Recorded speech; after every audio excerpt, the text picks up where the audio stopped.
নমস্কার বন্ধুরা, আমার সাধারণ রান্নাঘরে আপনাদের সবাইকে সাদর আমন্ত্রণ। এবারে শুরু করছি আমি আমার রান্নাবান্না।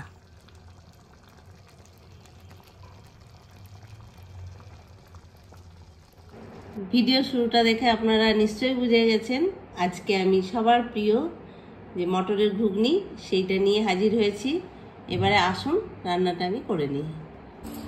ঘুগনির জন্য মটরটা আমি সারা রাত ভিজিয়ে রেখেছিলাম।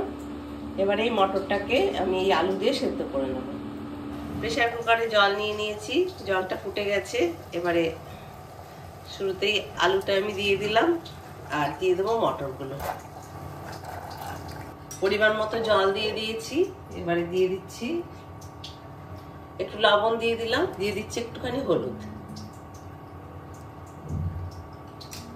এবার ফুটে উঠলে প্রেসার কুকারে ঢাকনাটা আমি লাগিয়ে দেবো।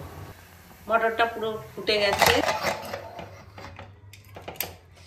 এই ঢাকনাটা লাগিয়ে আমি 5টা মতো সিটি দিয়ে এটা অফ করে দেবো। দিয়ে পুরো ভেপারটাকে বসিয়ে তারপরে দেখবো সেদ্ধ হয়েছে, না হলে তখন আবার সিটি দেওয়া যাবে। গ্যাসটা আমি মাঝারি আঁচে রেখেছি।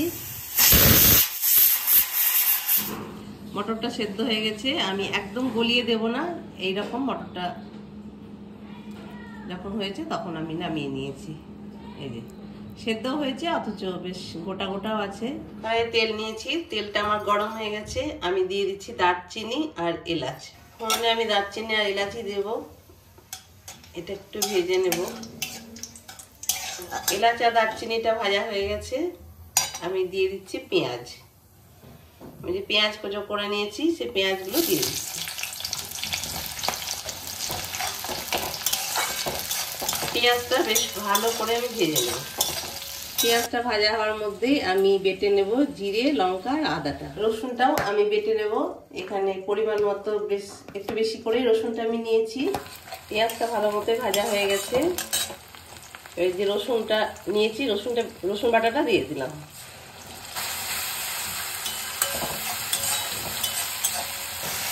রসুন বাটাটা একটু নেড়ে চেড়ে নিয়ে দিয়ে দিচ্ছি জিরে, আদা আর কাঁচা লঙ্কা বাটাটা।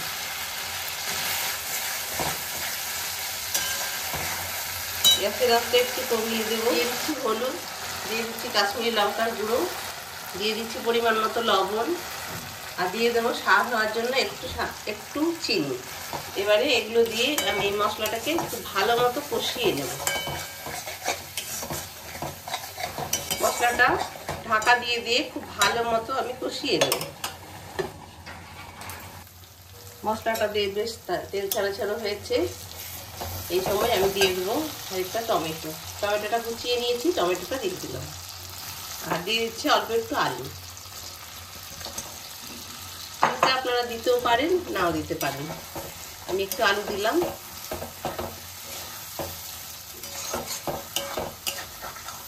আলু দেওয়ার পরে মশলাটা খুব ভালো মতো কষানো হয়ে গেছে। এরকম একদম তেল ছাড়া ছাড়া হয়ে গেছে। এবারে আমি সেদ্ধ করে রাখা মটরটা দিয়ে দেবো।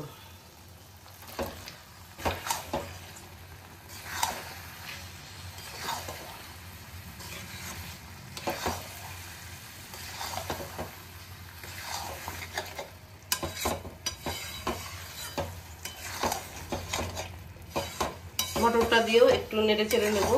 মটর সেদ্ধ করার পর প্রেসার কুকারটায় একটু জল আছে, সেই জলটা আমি দিয়ে দেব।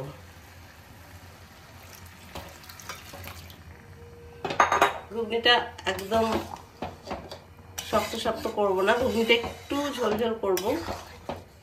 এবার আমি বেশ ভালো করে এটাকে ফুটিয়ে নেব।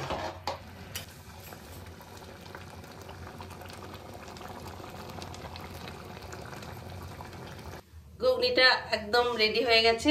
নামানোর আগে আমি অল্প একটু ধনেপাতা দিয়ে দিব আর একটু ভাজা মশলা দিয়ে দিচ্ছি।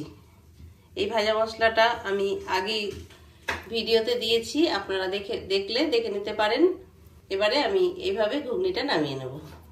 আশা করছি আমার এই ঘুগনি রান্না আপনাদের ভালো লাগবে।